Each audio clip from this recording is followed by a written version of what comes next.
अस्सलाम वालेकुम, नमस्कार, सत श्री अकाल एंड गुड इवनिंग। मैं हूं आरज़ू काज़मी और आप हमेशा की तरह से देख रहे हैं भेजा फ्राई। जी हाँ, भेजा फ्राई के नए एपिसोड के साथ हम हाजिर हैं। और इससे पहले कि हम चलें अपनी न्यूज़ की तरफ, आप सबसे रिक्वेस्ट है कि जिसने भी चैनल को सब्सक्राइब नहीं किया है, प्लीज़ चैनल को सब्सक्राइब करना ना भूलिएगा। बात हम शुरू तो करेंगे, लेकिन ये तो आप जानते ही हैं कि मैं आजकल दुबई में हूँ और इसी वजह से ये होटल रूम से मैं शो कर रही हूँ और इसी वजह से लाइट्स वगैरह यहाँ ठीक नहीं है। मुझे खुद अपनी शक्ल अजीब-सी लग रही है, तो इसलिए अगर आपको भी ऐसा ही लग रहा है, तो परेशान मत होइए, कुछ दिनों में मैं ठीक हो जाऊँगी, क्योंकि कुछ दिनों के बाद मैं वापस अपने घर पहुँच जाऊँगी। लेकिन हाँ, ये ज़रूर है कि यहाँ से भी मैं कोशिश करती रहूँगी कि जी वीडियोज़ आती रहें आपको, जो कि रोज़ एक कम से कम 1 वीडियो तो आ ही जाया करे, ताकि आपको न्यूज़ जो है वो भी मिलती रहे। बहरहाल हम बात करेंगे सबसे पहले जो है वो ज़ाहिर है कि पाकिस्तान की, और बात ये की जा रही है कि जी इमरान खान साहब, जैसा आप सब जानते हैं इमरान खान साहब को, कि वो आजकल जेल में है और जेल में जाके चक्की पीसिंग एंड पीसिंग एंड पीसिंग। जी हाँ, लेकिन इमरान खान की पार्टी जो है, जो पॉलिटिकल पार्टी है, ऑब्वियसली वो इलेक्शन में हिस्सा लेना चाहती है और लेना चाहिए भी। लेकिन उसके लिए इमरान खान का जो पहले इंतखाबी निशान था इलेक्शन में उनकी पार्टी का, वो उन्होंने क्रिकेट बैट लिया था। जी हाँ, ज़ाहिर है इमरान खान का ताल्लुक रहा है क्रिकेट के साथ, और खान साहब जो है बहुत ज़्यादा अटैच्ड हैं, तो उन्होंने सोचा कि जी मैं क्रिकेट बैट जो है उसी को अपना इंतखाबी निशान बनाऊँ। तो लास्ट इलेक्शंस जो हुए थे, बल्कि उससे पहले जो इलेक्शंस रहे हैं इमरान खान के आने से पहले के भी, उसमें इमरान खान का जो इंतखाबी निशान रहा वो क्रिकेट बैट रहा। और इस बार जो है जी इलेक्शन कमीशन ने जो है इमरान खान का क्रिकेट बैट जो है वो वापस ले लिया है, और उनको ये क्रिकेट बैट का निशान जो है वो अब नहीं दिया जा रहा। बड़ी अजीब-सी बात है, इससे साफ ये ज़ाहिर होता है कि बोले तो एस्टेब्लिशमेंट के पसीने निकालवा दिए हैं खान साहब ने, क्योंकि ज़ाहिर है कि अगर कोई ऐसा आदमी इलेक्शन में हिस्सा लेता है या इलेक्शन का वोट डालने जाता है, जिसको कि पढ़ना या लिखना नहीं आता, तो उसको जो लोग अगर वो पीटीआई के लोग उसको समझा के भेजेंगे, तो जाहिर है कि वो उसको एक तस्वीर दिखाएंगे और कहेंगे कि जी बाबा जी या अम्मा जी या बाजी या कोई भी इस पे बेटा, इस पे जाके आपने जो है ना वो निशान लगा देना है और इस बल्ले के निशान पे आपने जो है वोट देना है। अब ये चीज़ इलेक्शन कमीशन जो है वो, उनको तो ज़ाहिर है, उनको क्या, उनका क्या जा रहा है, उन्होंने तो वो दे देना था वो निशान। लेकिन अब हुआ ये है कि जी वो इंतखाबी निशान जो है वो इमरान खान से वापस ले लिया गया है। ताकि अगर किसी को इलेक्शन में कोई भेजा जाता है कि जी जाइए और जाके इमरान खान को वोट दे दीजिए, तो उनकी समझ में नहीं आएगा कि इमरान खान का आखिर इंतखाबी निशान क्या है। जो नया होगा, वो लोगों को समझाते-समझाते इलेक्शन होकर और छुट्टी भी हो गई होगी। बात सारी ये है कि अगर पाकिस्तान में जो इलेक्शंस होते हैं उसका कोई मतलब नहीं होता। सभी लोग जानते हैं कि किस तरह से एस्टेब्लिशमेंट या एजेंसीज़ लाती हैं और उसके बाद एजेंसीज़ ही जो है वो प्राइम मिनिस्टर को निकाल भी देती हैं। तो फिर उसके लिए जो है इलेक्शंस में इतना उतावला और इतना बावला होने की क्या ज़रूरत है? इस कि अगर आपने इमरान खान से जो है वो क्रिकेट बैट का निशान ले लिया, अब आपका ख़्याल है कि अब इमरान खान को कोई वोट नहीं डालेगा, इमरान खान जो है वो हार जाएँगे। इमरान खान तो ऑलरेडी हार चुके हैं, और उससे पहले नवाज़ शरीफ साहब हारते रहे हैं। जब इमरान खान को लाया गया था, उस वक़्त भी लोगों का यही ख़्याल था कि नवाज़ शरीफ साहब जीतेंगे, मगर ज़ाहिर है ये भी लोग अब अच्छे से समझ गए हैं कि पाकिस्तान में इलेक्शन किस तरह से होता है, कौन लाता है और कौन ले जाता है। पाकिस्तान में वैसे इलेक्शन का मतलब तो कोई नहीं होता, ये बात तो सभी जान चुके हैं, और अब ये कोई ढकी-छुपी बात नहीं है। लेकिन इसके बावजूद इमरान खान की पॉलिटिकल पार्टी जो है उससे जी वो निशान ले लिया गया, और यानी कि बैट का निशान लेकर अब उन्हें कोई और निशान जो है वो अलॉट कर दिया जाएगा। लेकिन बहरहाल इससे ये ज़रूर साबित होता है कि एजेंसीज़ और जो एस्टेब्लिशमेंट है, वो इमरान खान से शदीद घबरा गई है। इमरान खान जबकि उनका अपना ही प्रोडक्ट है, ऐसा नहीं है कि इमरान खान को कोई पब्लिक ले आई थी या ऐसा कुछ था। जिस वक़्त इमरान खान प्राइम मिनिस्टर बने थे, उस वक़्त भी जो है वो यही कहा जा रहा था कि पीटीआई को कोई बहुत ज़्यादा बड़ी तादाद में लोग लाने के लिए नहीं बैठे हुए। लेकिन इमरान खान आए, इमरान खान प्राइम मिनिस्टर बने, और ना सिर्फ इमरान खान प्राइम मिनिस्टर बने, बल्कि ऐसे-ऐसे लोग जो है उनको जितवाया गया, जिनको देखकर इमरान खान भी कहने लगे, "हैं! तुम भी जीत गए?" जी हाँ, ऐसे-ऐसे लोग इमरान खान की पार्टी में शामिल कराए गए, जो कभी इमरान खान का नाम भी नहीं लेते थे। हर तरफ से इमरान खान के साथ लोग आके जुड़े, हर पॉलिटिकल पार्टी से, हर कैंडिडेट जो चाहे इंडिपेंडेंट हो, चाहे किसी और पॉलिटिकल पार्टी से, उसको लाकर इमरान खान के साथ खड़ा कर दिया गया। इसी तरीके से ना सिर्फ खड़ा किया गया उन लोगों को, बल्कि वो एक-एक करके जीतते भी चले गए। जैसे मैंने पहले कहा कि इमरान खान खुद भी कहा जाता है कि कई लोगों को देखकर हैरान हो गए थे और उनका ख्याल था कि ये भी जीत गया, अच्छा तो ये कैसे जीत गया? तो वो ज़ाहिर है कि कैसे जीत गया आप लोग भी समझते हैं, कौन जिता रहा है आप लोग समझते हैं। लेकिन इस वक़्त हुआ ये है कि इमरान खान की वज़ह से थोड़ा बहुत तो लोग पहले भी बात जानते थे कि किस तरह से जो है पॉलिटिक्स में कहाँ से इंटरफेयर की जाती है और किस तरह से इलेक्शंस जो है उनके रिजल्ट्स बदले जाते हैं पाकिस्तान में। लेकिन इमरान खान के आने के बाद हुआ ये कि इमरान खान ने बोलना शुरू कर दिया, इमरान खान ने कहना शुरू कर दिया जैसे वैसे। लेकिन एक चीज ये है कि जब इमरान खान को हटाया गया था, ये हटाया जा रहा था, और हटाए जाने के बाद भी इमरान खान मुसलसल यही कहते रहे कि उन लोगों को आवाजें दे देकर के जी, यानी कि एस्टेब्लिशमेंट को, कि जी मुझे वापस ले आइए। उन्होंने ये नहीं कहा कि जी आप लोग जो है वो अपने काम से काम रखिए, आप लोग पॉलिटिक्स में इंटरफेयर ना कीजिए, आप लोगों का जो ड्यूटी है वही कीजिए, आप लोग सिर्फ बॉर्डर पे खड़े होइए। ये ऐसे कोई बात भी, या आप लोगों की करप्शन के केसेस हैं, या आप लोगों ने कब्जा कर रखा है, या आप लोगों ने हाउसिंग स्कीम बना रखी है, या आप लोग बिजनेस करते हैं, अपना काम जो है वो उसको छोड़ के बाकी हर काम करते हैं, ऐसी कोई बात भी इमरान खान की तरफ से नहीं कही गई।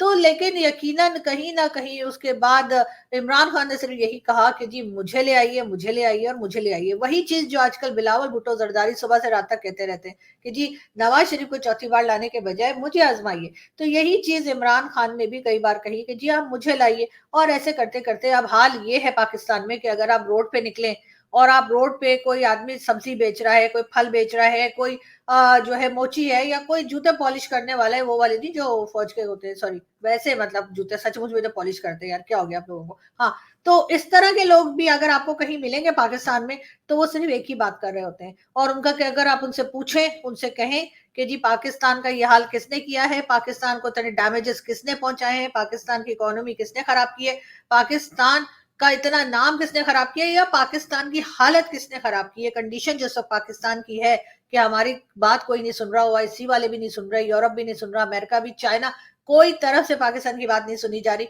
पाकिस्तान सिर्फ इसमें मशहूर है कि जी यहाँ से पैसा मांग रहे हैं, वहां से पैसा मांग रहे हैं, इसके अलावा कुछ नहीं है। या तरह तरह के जो टेररिस्ट हैं या टेररिस्ट ग्रुप्स हैं, या कोई ऐसे लोग जिनको टेररिस्ट डिक्लेयर कर दिया गया होता है, वो पाकिस्तान से निकल रहे होते हैं। तो इन लोगों का अगर आप आम पब्लिक से आप अब जाके पूछें कि जी इस सबका जिम्मेदार कौन है, तो वो सीधे सीधे कह देते हैं कि जी इसके जिम्मेदार हैं भाई लोग। ठीक है। अब इमरान खान ने अकेले ने तो ये काम किया नहीं है, इमरान खान से पहले भी लोग बात करते रहे हैं, और चाहे वो आसमा जहांगीर साहिबा हो, चाहे वो फातिमा जिन्ना के टाइम से लेकर अभी तक सभी कोई कोई कुछ ना कुछ इस बारे में बोलते रहे। इमरान खान ने थोड़ा ज्यादा बात की, और एक आम आदमी तक इमरान खान की आवाज चली गई, क्योंकि इमरान खान एक क्रिकेटर के तौर पे काफी मशहूर थे, और इमरान खान को सभी लोग जो है वो क्रिकेट की वजह से पहले से जानते थे। अब हाल ये है कि अगर आप, जैसे मैंने कहा, किसी से भी बात करें तो वो सीधा सीधा यही कहते हैं कि जी ये सब किया धरा जो है वो भाई लोग का है, उनके अलावा कोई नहीं है। इमरान खान ने ये वाली अवेयरनेस जो है उसको ज्यादा बढ़ा जरूर दिया, क्योंकि इमरान खान जब आए, सोशल मीडिया का जमाना था, और सोशल मीडिया के जमाने में जाहिर है किसी से कोई बात ढकी छुपी नहीं होती। तो इमरान खान ये सब कुछ करने में कामयाब रहे, लेकिन अब लोग हो गए परेशान। अब उनको ये लग रहा है कि कहीं ऐसा ना हो कि इलेक्शन के टाइम पे कोई किस्म का हंगामा हो, या कोई तरह की लोग तोड़फोड़ करें, या कोई और मसला खड़ा हो जाए। तो इसलिए उन्होंने इमरान खान का जो इंतखाबी निशान था बैट, उसको हटा दिया गया है। अभी तक 9 मई का रोना है कि बंद ही नहीं हो रहा। जी बस कर दीजिए, बस कर दीजिए। बड़ा अफसोस हुआ, सबको अफसोस हुआ, हमें भी बड़ा अफसोस हुआ कि जी 9 मई को जीएचक्यू पे और हर जगह पे जो फौजी हमारी जगहें हैं वहां पर इस तरह से पाकिस्तान की पब्लिक ने जो है वो अटैक कर दिया। लोगों ने कहा कि जी इस तरह तो कोई हिंदुस्तान की फौज भी नहीं करती, इस तरह से तो हिंदुस्तान के सिटीजन भी नहीं करते जो पाकिस्तानी सिटीजन ने किया। हाँ जी बिल्कुल, बहुत गलती हुई उनसे, उन्होंने बिल्कुल गलत किया। 9 मई पे ऐसा नहीं होना चाहिए था, सब लोग इस बात को कह रहे हैं, और उसके साथ ही पाक फौज जिंदाबाद के नारे भी लगा रहे हैं। उसके साथ ये भी कह रहे हैं कि हमारा इमरान खान से कोई ताल्लुक नहीं है, हम इमरान खान को जानते तक नहीं है। तो अब तो बस कर दीजिए, और अब इस बात को आगे बढ़ाने के बजाय, इमरान खान को पीछे हटाने के बजाय आप उसको मजीद लीडर बना रहे हैं। यानी इमरान खान को जब से इन्होंने जेल में डाले, तब से इमरान खान की पॉपुलैरिटी में इजाफा ही हुआ है, नुकसान नहीं हुआ है इमरान खान को। और साथ साथ अगर प्रॉपर इलेक्शंस पाकिस्तान में हो, तो यकीनन इमरान खान की पार्टी जो है वो काफी बड़े मार्जिन के साथ जीत भी सकती है। लेकिन जाहिर है कि उस तरह से तो इलेक्शन पाकिस्तान में होते कोई नहीं है। भारत में जो इलेक्शंस होते हैं वो लोग यही कहते हैं कि जी लगता ये है कि इस बार फिर नरेंद्र मोदी जी आ जाएंगे, लगता है एक बार फिर थर्ड टर्म में भी नरेंद्र मोदी जी आ जाएंगे। लेकिन पाकिस्तान में पब्लिक को पहले से पता है कि नवाज शरीफ आ रहे हैं। ये फर्क है हमारा और हिंदुस्तान का, कि किस तरह से हमारे यहाँ जो है इलेक्शंस करवाए जाते हैं, और किस तरह से सारी दुनिया को पहले से ही पता होता है कि चल क्या रहा है। लेकिन बहरहाल फिर भी यहाँ पर मैं यही कहूंगी कि इमरान खान की फिर भी पॉलिटिकल पार्टी का जो एक निशान था, इंतखाबी निशान था, उसको बदल के यकीनन एस्टेब्लिशमेंट कहीं ना कहीं से अपनी घबराहट का इजहार कर रही है और लग यही रहा है कि जी हालत काफी खराब हुई हुई है इनकी। लेकिन बात हम अगर करें पीएमएलएन की, और ये आपको नजर आ रही है मरियम औरंगजेब साहिबा का कहना ये है कि जहां कानून की हुक्मरानी हो वहां कैपिटल हिल केस में डोनाल्ड ट्रंप को सजा जैसे फैसले आते हैं। जी हाँ, इनका ये कहना है कि जी जहां कानून की हुक्मरानी हो वहां पे अमेरिकन प्रेसिडेंट जो है उसको भी सजा दी जा सकती है, ये कहना है मरियम औरंगजेब का। तो फिर यही बात है ना कि बेचारे अमेरिका में, अगर वो पाकिस्तान में होते तो एक एक करके नवाज शरीफ साहब की तरह डोनाल्ड ट्रंप के केसेस भी खत्म हो जाते। एक एक करके नवाज शरीफ साहब की तरह डोनाल्ड ट्रंप को भी कह दिया जाता कि जाओ जी तुसी तो बिल्कुल हाँ वो सादिक और अमीन हो। जी हाँ, बिल्कुल, ना सिर्फ ये बल्कि इससे पहले हमने देखा कि आसिफ अली जरदारी साहब के कई केसेस थे, फिर वो खत्म हुए। फिर नवाज शरीफ साहब के ऊपर इतने केसेस बनाए कि वो बेचारे भाग के लंदन चले गए। और उसके बाद उन्हें कहा गया, इमरान खान का जब टाइम खत्म हुआ तो कहा गया जी आप फिर आ जाइए, हम आपके केसेस भी खत्म हो जाएंगे। और अब ऐसे ऐसे केसेस में नवाज शरीफ साहब का नाम निकाला जा रहा है कि शायद नवाज शरीफ खुद भी हैरान हो गए, अच्छा इसमें भी मैं बरी हो गया, अच्छा इसमें भी मुझे छोड़ दिया। तो जी इसी किस्म की हरकतें जो है वो कर करके आज हमारे कंट्री का ये हाल कर रखा है। लेकिन किसने? सारा कसूर पॉलिटिशियंस का नहीं है, कहीं ना कहीं बात जाती है वहां तक भी, जिसे हम कहते हैं ना कि एस्टेब्लिशमेंट जो हमारी कहलाती है, कि वो हर चीज में जो है वो इंटरफेयर करते हैं, और ये इंटरफेरेंस वो कब छोड़ेंगे ये तो खैर ऊपर वाला ही जानता है। मगर हम आपको ये भी बताते चलें कि जो इलेक्शंस की तैयारी की जा रही है उसमें ये भी कहा जा रहा है कि जी कुछ टाइम हो सकता है आगे भी इलेक्शंस बढ़ जाए, मतलब 2 से 3 हफ्ते या 4 हफ्ते, लेकिन इससे ज्यादा नहीं। लेकिन देखते हैं कि इलेक्शंस कब करवाते हैं और कब नहीं। ये देखिए जी, पाकिस्तान तहरीक इंसाफ के मरकजी रहनुमा शेर अफजल मरवत साहब ने पिशावर से इलेक्शन लड़ने का इरादा कर लिया है। जी हाँ, और इनका कहना यह है कि अब ये पिशावर से इलेक्शंस में हिस्सा लेंगे। आप देखते हैं कि ये सद तक लेते हैं और कहाँ तक ये वहां से कामयाब होते हैं। वैसे अगर इन्होंने हेलो हाय कर ली होगी स्टेब्लिशमेंट से तो फिर यकीनन उम्मीद है कि ये जीत भी जाएंगे।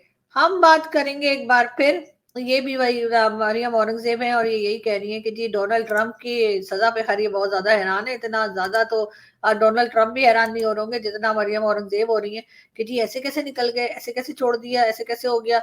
लेकिन बहरहाल साथ में आपको ये भी बता दूं, नवाज शरीफ साहब का ये भी कहना है कि अगर उनकी गवर्नमेंट ना हटाई जाती तो इस वक्त पाकिस्तान की इकोनॉमी बहुत अच्छी हो चुकी होती और लोग बेरोजगार नहीं होते। इससे मुझे एक चीज याद आई, नवाज शरीफ साहब के टाइम पे भी लोग बेरोजगार थे। नवाज शरीफ साहब की इससे पहले भी जो गवर्नमेंट्स रही हैं उसमें भी लोगों का बुरा हाल रहा है। उससे पहले जो शुरू में इनकी गवर्नमेंट रही, जब उसके बाद जो वो आ गए थे जनरल परवेज मुशर्रफ जो थे वो कू करके आ गए थे, लेकिन उससे पहले भी नवाज शरीफ साहब की गवर्नमेंट थी, तब भी पाकिस्तान में कोई दूध और शहद की नहरें नहीं बह रही थी। तो इसलिए ये कहना कि नहीं जी अगर नवाज शरीफ साहब रहते तो पाकिस्तान बहुत तरक्की कर चुका होता, अगर नवाज शरीफ साहब रहते तो पाकिस्तान में जो है वो हर तरफ जो है वह खुशहाली होती, या नवाज शरीफ साहब रह गए होते तो पाकिस्तान में लोग बेरोजगार नहीं होते। ऐसी कोई बात नहीं है। पाकिस्तान की जो हालत है वो पाकिस्तान के लोगों ने, यानी कि जिनके हाथ में पावर है या जो पॉलिसी मेकर थे, उन्होंने खुद करके रखी है। इसलिए कि आप कितना मर्जी अपनी मेहनत कर लीजिए, कोशिश कर लीजिए, काम कर लीजिए, इतना पैसा तो फिर भी नहीं आ पाता ना जो मांग मांग के मिल जाता है। और फिर मेहनत अलग करनी पड़ती है। तो इन लोगों को एक आदत पड़ गई है कि कभी फ्लड विक्टिम्स दिखा के, कभी अर्थक्वेक दिखा के, कभी कोविड दिखा के, कभी कुछ और मसला दिखाकर, हर वक्त, या फिर कभी so called war of terror जो कही जाती है, जिसको मैं नहीं मानती कि वो वॉर ऑफ टेरर में पाकिस्तान ने हिस्सा लिया है और जाने गंवाई है। नहीं, पाकिस्तान ने बेचा था अपने लोगों को। और ये बात परवेज मुशर्रफ भी अपनी बुक में भी और अपनी इंटरव्यूज में भी कह चुके हैं कि जी पाकिस्तान ने जो है वो 40,000 के करीब जो है, उन्होंने कहा था कि, या 4,000 के करीब, पता नहीं 4 था कि 40 से, हर मैं मिक्सअप कर रही हूँ। एनीवे उन्होंने कहा कि पाकिस्तान ने जो है अपने लोगों को बेचा था। ठीक है, अब ये कहना कि नहीं जी हमने तो वॉर ऑफ टेरर में जो है वो हिस्सा लिया है, तो जी हमने कोई वॉर ऑफ टेरर में हिस्सा नहीं लिया था। हम लोगों को बेच रहे थे, हम उन्हें जगह दे रहे थे, हम उन्हें जमीन दे रहे थे ताकि वो अफगानिस्तान में जाके अमेरिका जो है वो ड्रोन अटैक कर सके, और हम उससे ले रहे थे डॉलर। और यही चीज जो है वो बार-बार हमें बताई जाती रही और हम उसको जानते हैं। जैसे मैंने कहा कि यही सब कुछ करके हमने जो है बहुत डॉलर कमाए जब अफ़गान वॉर चल रही थी। इसी वजह से बहुत से अफ़गानिस्तान के लोग पाकिस्तान से नाराज़ भी हैं। उनका कहना यही है कि जी पाकिस्तान ने उनका कोई साथ नहीं दिया बल्कि पैसा बनाया और उनका नुकसान किया। उनके लोगों की जानें गई इसलिए कि हमने जगह दी। अभी भी जान अचकज़ई जो स्पोक्स पर्सन है बलूचिस्तान के यानी कि हमारे यहाँ जो प्रोविंस है बलूचिस्तान उसके जो है स्पोक्स पर्सन है उनका फिर यही कहना है कि जी अगर अमेरिका चाहेगा तो हम उसे जगह दे देंगे, हम उसे जो है स्पेस देंगे, यानी कि एक बार फिर अपनी जमीन देने की, एक बार फिर अपनी जमीन को बेचने की बात की जा रही है।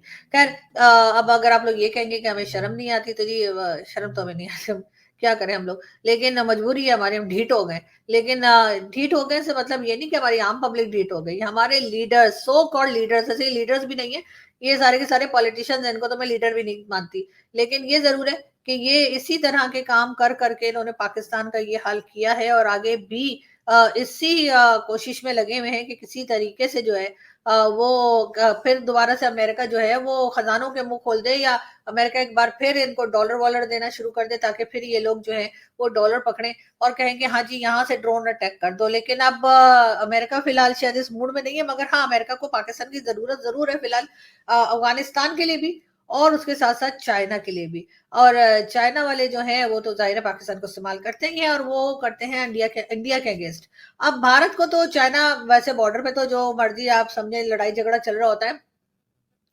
कई बार आप नोटिस करें कि कोई ऐसी बात होती है जो पाकिस्तान की तरफ से स्टेटमेंट जाती है उसमें कहीं न कहीं चाइना की इन्वॉल्वमेंट होती है और उसमें उसकी रीज़न ये है कि जिस बात के ऊपर पाकिस्तान वैसे ही बोल रहा होता है, उसका कोई लेना-देना जो है वो पाकिस्तान के साथ होता नहीं है, इनडायरेक्टली और डायरेक्टली चाइना के साथ होता है। लेकिन क्योंकि चाइनीज़ जो हैं वो सोचते हैं कि अगर पाकिस्तान बात करेगा या पाकिस्तान कोई स्टेटमेंट उल्टी-पुल्टी दे देगा, तो इंडिया में उसका ज़्यादा बवाल होगा, इंडिया में ज़्यादा सुना जाएगा, ज़्यादा लोग उसके ऊपर रिएक्ट करेंगे। शायद यही सोचकर जो है वो उन्होंने भी थोड़ा बहुत हमें पैसा-वैसा दे के और तरीके से जो है वो काबू में रखा हुआ है और हमें तो चाहिए भी यही और हम तो वैसे भी धमकियाँ लगाते रहते हैं, हम तो वैसे भी बड़के मारते रहते हैं भारत में।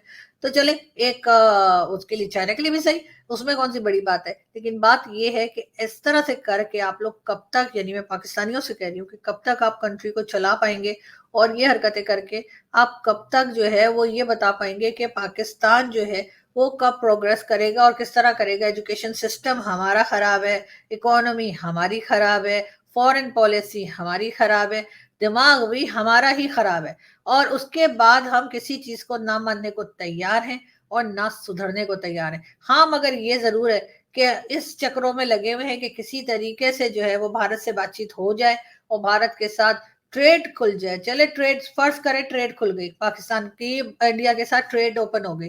तो भारत तो हमें 10 चीज़ें भेज देगा। कभी उनके यहाँ तो बहुत सी चीज़ें बनती हैं, बहुत सी ऐसी चीज़ें चाहे वो आईटी की हों, चाहे वो कंप्यूटर की हो, बहुत सी चीज़ें उनके यहाँ ऐसी हैं खाने-पीने की मेडिसिन्स व्हाटएवर वो भेज देंगे। पाकिस्तान जवाब में क्या देगा? अगर कोई मुझसे पूछे तो मैं कहूँगी यार फुटबॉल दे देंगे, ठीक है ना? हमारे यहाँ फुटबॉल बनती है तो आप टमाटर दे दें, हम आपको फुटबॉल दे देंगे, आप प्याज़ दे दें, हम आपको फुटबॉल दे देंगे, आप मेडिसिन दे दें, हम आपको फुटबॉल दे देंगे। मतलब पाकिस्तान में कोई चीज़ बन ही नहीं रही और उसके ना बनने की सबसे बड़ी रीज़न यही है कि जो यहाँ पर बैठे हुए हैं ना लोग जो जो इस कंट्री को चला रहे हैं, जो इस कंट्री का कर्ता-धर्ता है, जिनके हाथ में पावर है, उनको कोई इंटरेस्ट ही नहीं है कि पाकिस्तान कोई चीज़ बनाए, पाकिस्तान कुछ थोड़ा-सा इंडिपेंडेंट हो जाए, थोड़ा हमने माँगने-ताँगने की आदत हमारी बंद हो जाए। इसलिए कि ऐसा हो गया तो उनको भी मज़ा नहीं आएगा ना, वो लोग कहेंगे अरे अब हम डीएचए कहाँ बनाएँ, अरे अब हम प्लॉट कहाँ लें, अरे अब हम कनाडा कैसे जाएँ, अब हम अमेरिका कैसे जाएँ, दुबई में फ्लैट कैसे खरीदें, ये सारी चीज़ें जो है वो होती रहेंगी। तो लेकिन बहरहाल जब तक साँस आ रही है हम इसी किस्म की बातें करते रहेंगे। हम इन लोगों को कोशिश करेंगे कि शायद इनको कोई ख़्याल आ जाए और ये कुछ कंट्री के लिए सोच लें, कुछ बेहतर सोच लें और पाकिस्तान के लिए कुछ बेहतर हम कर पाएँ। लेकिन जब तक मतलब मेरे जैसे जर्नलिस्ट हैं और दूसरे कई जर्नलिस्ट हैं जो मुझसे कहीं बेहतर काम करते हैं, मैं तो ख़ैर इतना ज़्यादा नहीं, आपको पता है मैं कोई इंटेलेक्चुअल जैसी बातें मैं नहीं करती हूँ, मेरी सीधी-सीधी बातें होती हैं। बहुत से लोग कहते हैं ये तो इंटेलेक्चुअल नहीं, तो मैंने कब दावा किया जी कि मैं इंटेलेक्चुअल हूँ और ना ही मुझे शौक है बनने का। मैं एक आम पब्लिक हूँ। मैं एक पाकिस्तान की आम सिटीज़न हूँ और मैं एक आम तरीके से ही बात करती हूँ। अगर आप लोगों को जो लोग मुझे इंटेलेक्चुअल होने ना होने का ताना दे रहे हैं, अगर उन्हें कोई प्रॉब्लम है, तो भाई आप आपका बहुत शुक्रिया। मुझे आपके मशवरे की ज़रूरत नहीं, लेकिन हाँ, ये ज़रूर है कि जो आम सिटीज़न पाकिस्तान का है, वो सुकून से रहना चाहता है। वो कोई लड़ाई-झगड़ा नहीं चाहता, वो टेररिज़्म नहीं चाहता और वो ये भी नहीं चाहता कि हम भारत के साथ बार-बार पंगे लेते रहें। क्योंकि हमें पता है कि हर बार तो हम छित्तर खा-खा के वापस आए हैं, तो इस बार तो अब और ज़्यादा मोदी जी ने इकोनॉमी को भी अच्छा कर लिया है, साथ-साथ मोदी जी ने फ़ॉरेन पॉलिसी और हर चीज़ के ऊपर काफ़ी हद तक जो है वो कंट्रोल कर लिया है, तो इस बार जो छित्तर पड़ेंगे ना, तो भाई हाय हाय निकल जाएगी। ये याद रखिएगा, ये मैं उन लोगों से कह रही हूँ, वो जो हर वक़्त पंगे लेने की बातें करते रहते हैं। यहाँ से हम चलते हैं और आपसे मुलाकात होगी नेक्स्ट वीडियो में। अपना बहुत सारा ख़्याल रखिएगा, हँसते रहिए, मुस्कुराते रहिए और हमारे चैनल को सब्सक्राइब करना ना भूलिएगा। Thank you.